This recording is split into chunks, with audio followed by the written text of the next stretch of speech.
Welcome back everyone to another Company of Heroes 2 replay cast. This time we're gonna have a 2v2 on Road to Kharkov. Sent in, uploaded to Cook.org by Persian Immortal. He's gonna be playing as the Oster, as you can see, spawning in the west, and his friend is gonna be Division 6, playing as the OKW. The enemy team is gonna be composed of Korkalam 14, playing as the Soviets, already choosing Soviet Shock Army. Tons of 120mm mortars most likely going to come out of him, and Dirty Finisher also playing as the Soviets, with some nice conscripts coming up, and the engineers already going for the left side VP, well, right side VP, and trying to get into the house. He was definitely fearing a bit of a rush from the Germans, but that didn't come. Prudently, Persian Immortal going for an MG42. I think a pretty decent decision, especially for the right side of the map. Although the engineers are going to capture the building over here, the house, which is going to be a pretty bad thing for the Germans if a conscript squad can reach there in time and help the engineers secure the house, because the Germans with the MG42 are going to have a little bit of a hard time dealing with Soviet forces in the houses. In the meantime, in the south, there's just a bit of a capping war going on. A couple of Volksgrenadiers coming from Division 6, and a Maxim from Korkalam. So he's going to go with the support weapons Campania. His ally, Dirty Finisher, doesn't have any buildings up, and he's going to go for a lot of conscripts. MG42 going to go ahead and capture that building, but the second conscript doesn't come to the aid of the combat engineers, so the combat engineers are going to be forced to retreat out of the house. That's a bit of a problem solved for the Germans, a bit of a danger avoided for Persian Immortal, because that would have been very annoying if the Soviets had committed a little bit more to defending that building. In the meantime, Das Maxim is definitely going to suppress all of these OKW troops, trying to repel all of the Soviet troops in the south, so it looks like the fuel point is going to be held and kept by Korkalam. Definitely a pretty good play, bringing up that Maxim as quickly as possible in the open field, just like Persian Immortal brought up his his machine gun in the north. Where is it? Interesting choice, putting it up here. He wants to be putting down some fire on these conscripts here, and he's going to do that with the support of these Grenadiers. I think that really should have brought this engineer up to the VP to try to capture that instead of the point right outside the base, because that one's going to be essentially safe. It's going to be captured whenever he feels like it. So perhaps having a little bit more pressure in the front line would have been better for him. His opponent is going for actually a clown car. He doesn't have the fuel or munitions yet for a flamethrower, but soon enough he will have those. A bit of a mistake, I think, pushing up these combat engineers so far. He's going to have these engineers take quite a lot of damage, in fact, so he might even be taking a bit too many losses before he can even upgrade the flamethrower and get them on the clown car, which is, I think, what he wants to do. He's not really upgrading that, which is a mistake, because that does take a bit of a minute to actually complete the upgrade. So who knows? He's also used the Ura, so that's a little bit of munition down the drain, trying to get into the house, but he's going to get suppressed by the machine gun.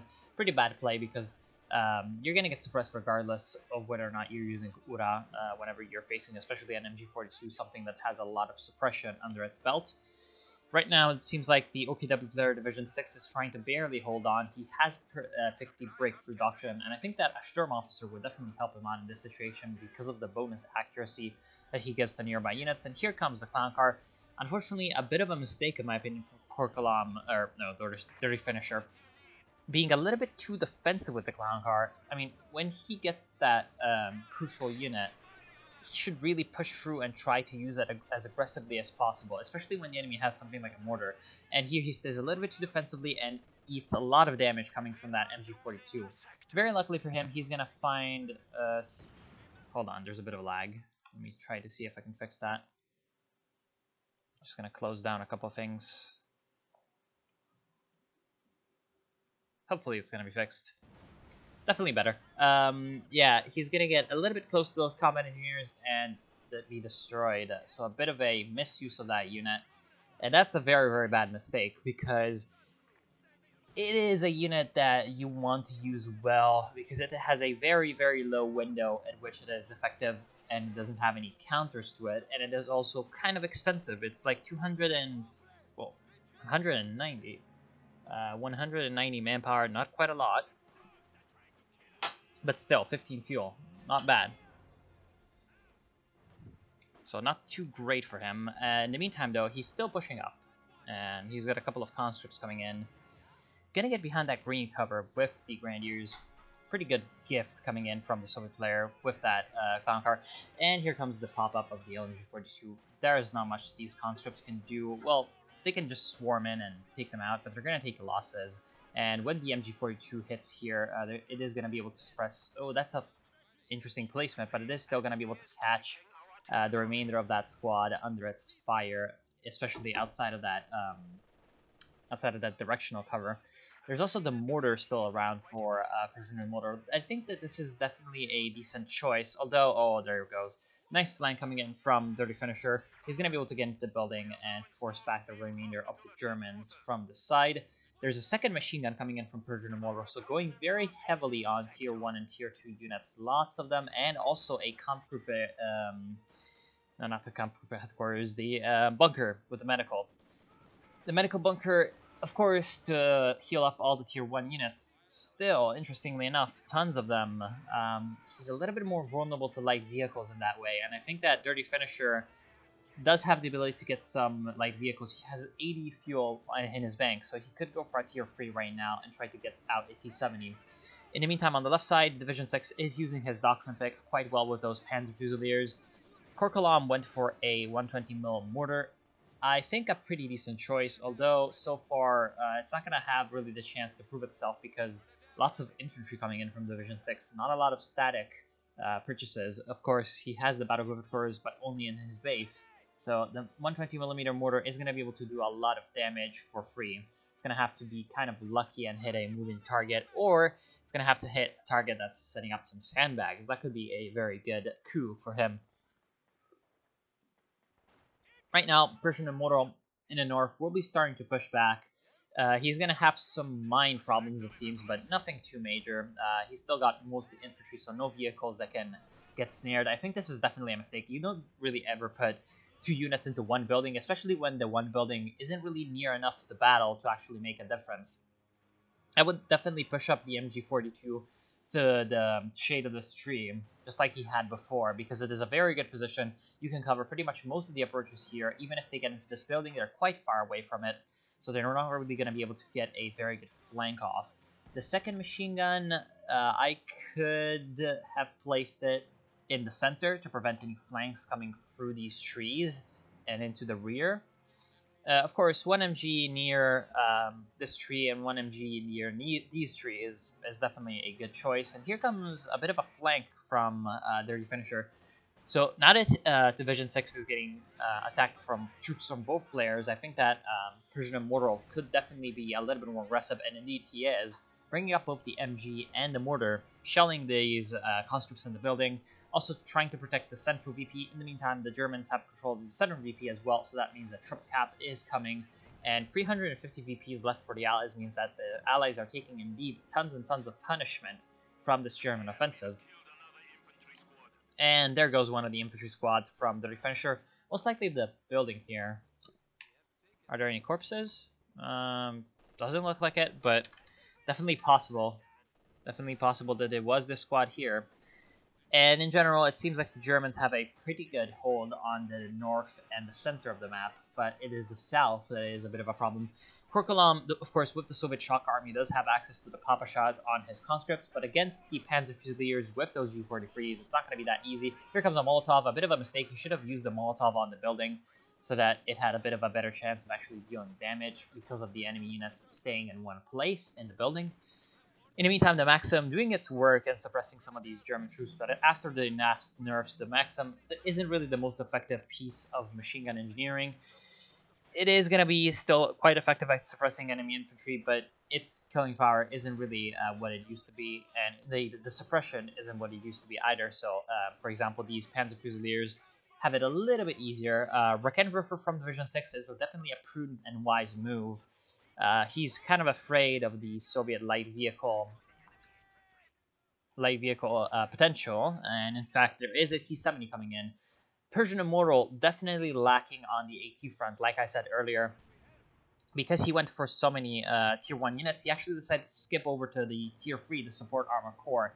I would really never do that without going with the Leichte Mechanized Company, because the Leichte Mechanized Company isn't really that expensive of a building, and especially with a faction like the Oster, where you're having to upgrade those phases anyway to reach the higher tiers, you're already paying like half of the price, well, more than half of the price of the building, regardless of whether or not you're going to build it or not.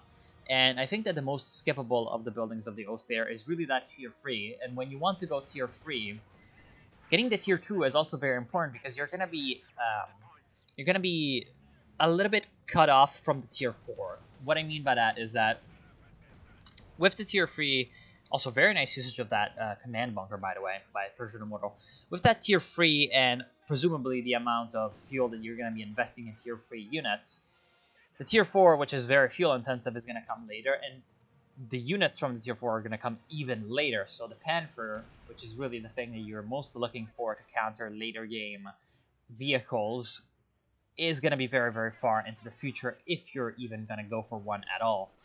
So to get a big counter to enemy vehicles, the pack is really your main option. And the pack is in a fairly cheap building that's also kind of really good for other things other than the pack, because the 222 Scout Car with the spotting scopes, even though of course we don't have a spotting scope doctrine, but in general the 222 Scout Car can be very useful, and half track can be useful in place of something like a command bunker.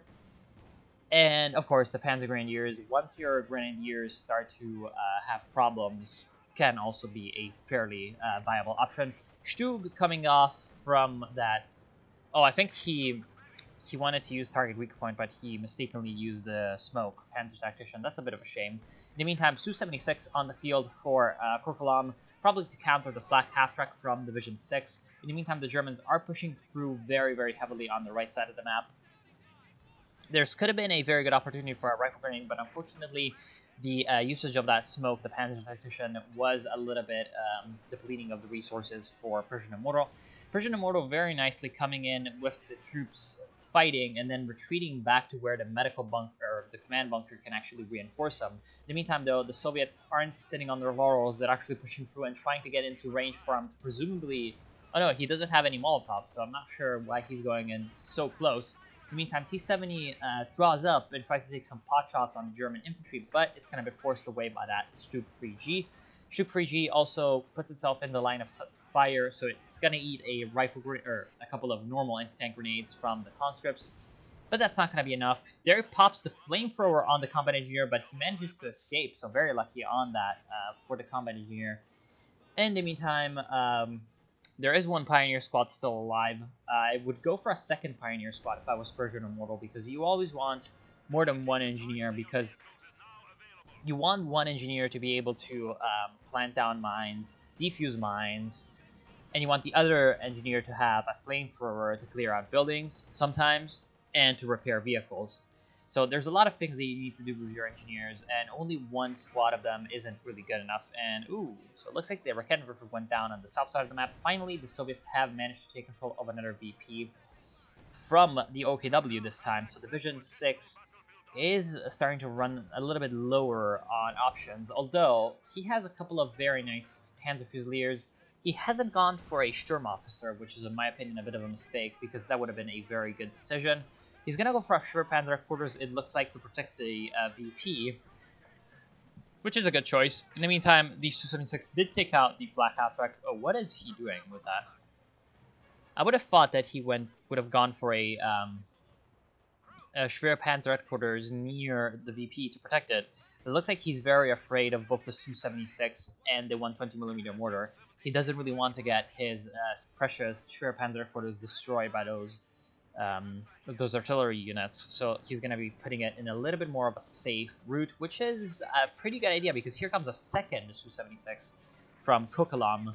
So not anything to be laughed at with the artillery of both of those Su-76s pounding down the Schwerpanzer quarters. That would have been very dangerous. Right now there's an Ostwind on the field for Persian Immortal. Interesting choice. Pairing that with the Stug 3G, it is going to be fairly hard for Dirty Finisher to get a counter to both the Stug and the Austin, because here comes the Su-76 of his own, so he's going to be going after in the footsteps of his ally, and that's going to be enough for the Ostwind, but the Stug Free is still going to be quite good against that, and right now the Grenadiers, however, are being forced away, which is a pretty good thing for their finisher. Their finisher really could be calling on the support of his ally. I think that if Korkalam were to attempt to flank, and it looks like he might be trying to do that, but in a little bit of a conservative manner with the Su-76s. In fact, without the support of anything else, I think this is definitely a bit of a futile effort. I would have definitely gone for a bit more of a coordinated effort, trying to come through the center with the Su-76s and a couple of conscript squads. That would have definitely helped him, helped out the flank in succeeding, and actually maybe even destroying some enemy units. In this way, you only push them back, and then they're going to essentially be coming back stronger than ever. In the meantime, on the left, it seems like Korkalam has gotten some successes going, but he's going to have to retreat his conscripts. He doesn't have any shock troops, and on this map, I would not advise you to go for shock troops in general. In general, close-range troops aren't really quite as effective as they could be. Right now, it looks like the mortar is going to be stolen by Dirty Finisher, who somehow has managed to push through with the T-70 and destroyed the command bunker. Bit of a premature retreat coming in with the Grenadiers from Persian Immortal allowed the Soviet infantry to push through. But I still think the Ostwind could have made it stand, especially once the Su-76s from Korkalam went away. The Ostwind plus the Stug could have been able to make their stand against the T-70 and Su-76, and I think it would have been enough to repel the Soviet attack, but so far, looks like the Soviets are going to be trying to fortify up their areas. Sandbags are already built there, so they're going to be using those sandbags quite efficiently. MG42 was stolen, and the mortar could be stolen as well from the combat engineers. In the meantime, in the center, MG42 goes down to the T-70's flank. A very good job with that unit. That is exactly what you want to do with the T-70. T-70 is up to 20 kills, so quite a lot of hurt coming down from that very, very effective and zippy light vehicle, but there goes a conscript squad in retaliation from the Ostwind. Ostwind is going to be supported soon enough by a second Stug. I think that Persian Immortal is trying to build up his forces to then prepare for having a Tiger Ace. Of course, he has gone the elite troops doctrine. He hasn't really used anything from that except the Panzer Tactician, however, and the Panzer Tactician belongs to many Oster doctrines. I like this play because it really doesn't give off what he's trying to do. If he had been spawning around stormtroopers, not only they wouldn't have really done much because the stormtroopers are an anti-infantry unit, and so against this kind of infantry lineup from a Soviet player, you don't really need anything other than Grenadiers to take it on, especially when you also have an Ostwind in support.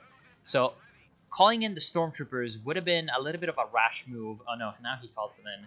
But he does that to try to flank a vet-free Maxim, support a big push from his ally. So that makes a little bit more sense. In fact, a lot more sense. Here comes the bundle grenade. Unfortunately, it is dodged by... Oh, that was actually a stun grenade.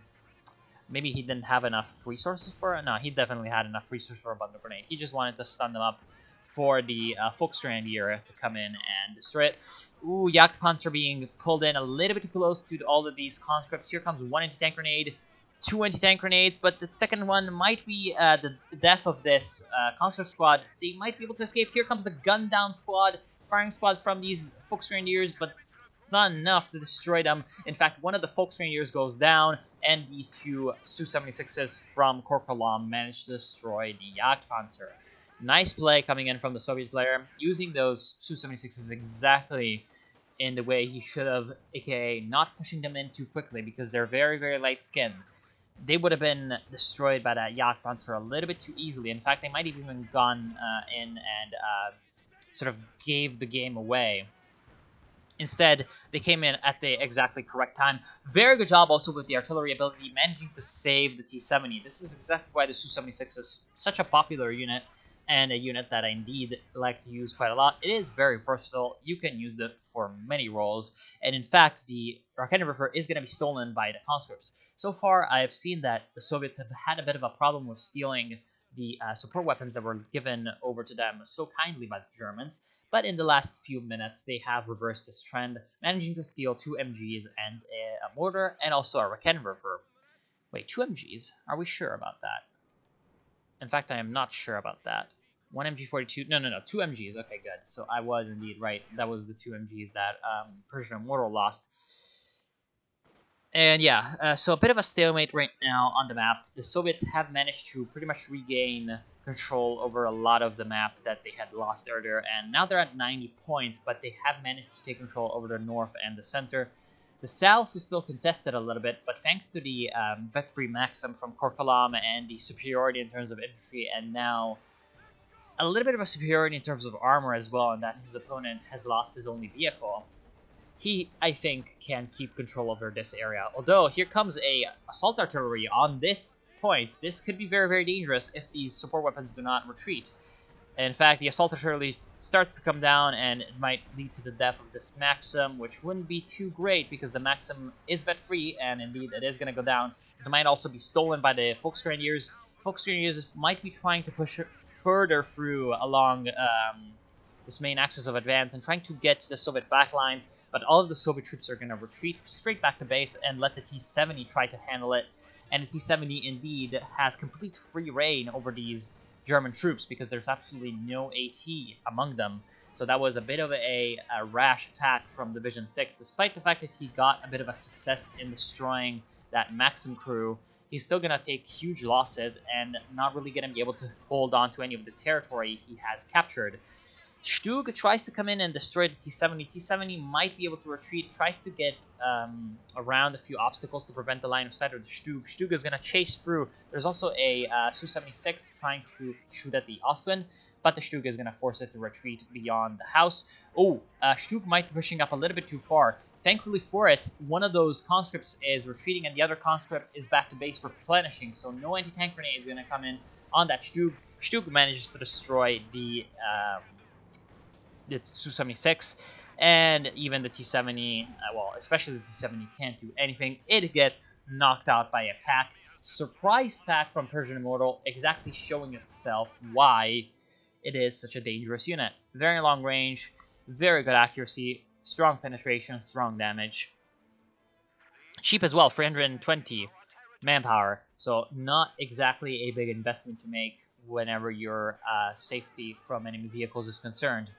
In the meantime, on the south, it looks like Korkalam does have a bit of a more secure position, and he is going to go for a ML20. So 600 manpower investment into that ML20 means that he's not going to go for a tier 4 anytime soon, and that's kind of a shame. Well, because of the fact that he has 200 fuel.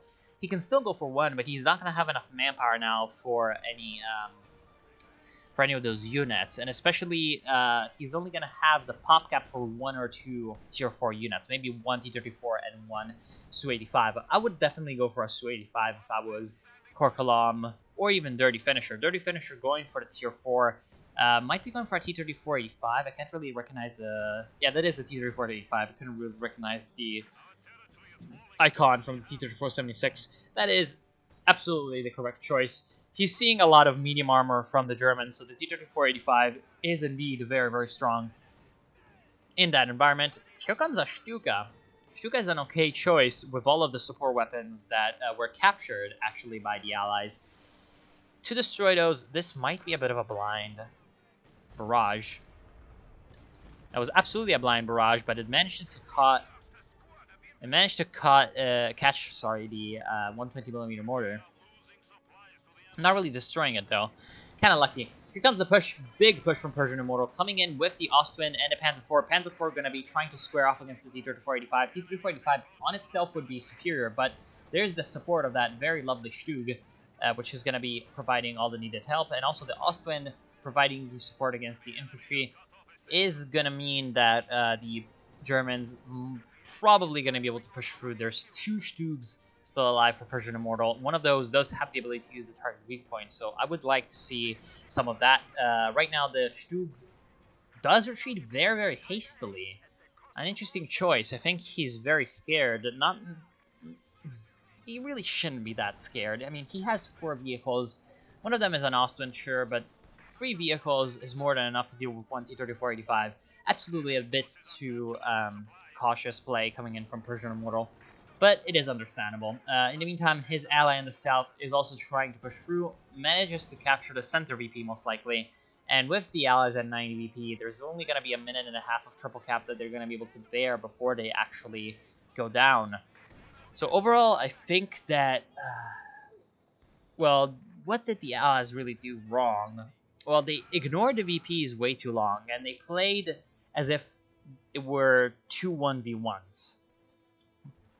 Keep in mind, the Germans also kind of did that, but they had a little bit of a better system where one player came in and captured the center, and then another player would come in and hold it, and he kind of rotated there. So that sort of freed themselves up to concentrate a little bit more on their own side of the map, alternatively. Whereas for the Allies, it was always Korkalam trying to push through in the south, and trying to also sometimes nab at the center. While Dirty Finisher was just very, very tunnel vision up on the center of the map. He once came in with a T-70 and destroyed a MG42 and captured it, but then really ignored the center of the map. Later on, when Korkalam tried to support with his forces on the other side, there goes a very devastating Stuka barrage. He wasn't really able to coordinate with a very good flank with his ally, and he wasn't really able to prevent the big swarm of tanks from the Germans to push through and destroy all of the Allied vehicles.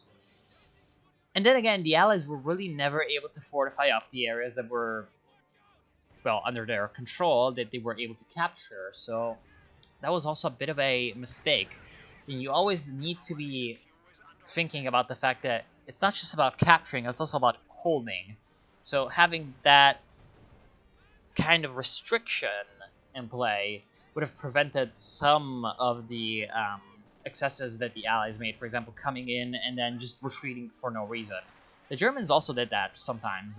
Persian Immortal sometimes, I think, retreated a little bit too quickly with his forces, and then, of course, took a long time in recapturing all of his territory. But eventually he came in and tried to actually keep the areas and work a coherent strategy. He tried to come in with his medium armor, with the Ostwinds and Stugs and the Panzer IVs, and eventually that was a little bit too much for the Allies. Another mistake that he made was holding off on that second engineer for a long time, especially with all the tanks that he went for, but eventually he got one. Not going for a minesweeper is still a mistake, because even though the Allies didn't really place a lot of mines or demo charges, especially when it's two Soviets, when there could be demo charges on the field, it's always better to go with some minesweepers just to be safe. Also, I think that the ML20 isn't really the best option on a 2v2, especially on players that aren't too turtly, because none of the two players here is excessively trying to fortify up one area of the map with buildings and, of course, support weapons, etc., etc. So going for the ML20 wasn't really that great of an idea for the Allies. Here comes a bit push from the Germans, gonna be forcing back these Su-76s and also a T-34-85 from Dirty Finisher. And I'm thinking that this is gonna be the end of that. Interesting choices with the smoke. I still think that that usage of smoke was a little bit weird from Persian Immortal. I wonder if there's any explanation for that, but definitely could have been misclicks, could have been anything else. Still, Panzer Tactician can be both a blessing and a curse. It can help you, but it can also work against you, as he just saw. Coming in with the Stugs, for some reason popping the smoke, and having to go through the smoke and get his own Stugs shot up by the Su-76s. Not exactly the best. What about Division 6? Now, Division 6, definitely playing well as infantry, but perhaps being a little bit too conservative with his HQs. Not sure on that, but could have definitely played better overall with some of that. And the Stuka, it worked out, but it was a bit of a risk. Still was a bit of a risk. Also, not really going for a Sturm Officer when you're floating that much manpower is definitely a big mistake on a big map like this, where you're blobbing up and trying to destroy enemy blobs. With your big infantry, Sturm Officer is definitely very useful in that role. And yeah, I don't think there's really anything else. So I want to thank you all for watching. Hope you've enjoyed this Company of Heroes 2 Weekly Cast, and I'll see you soon.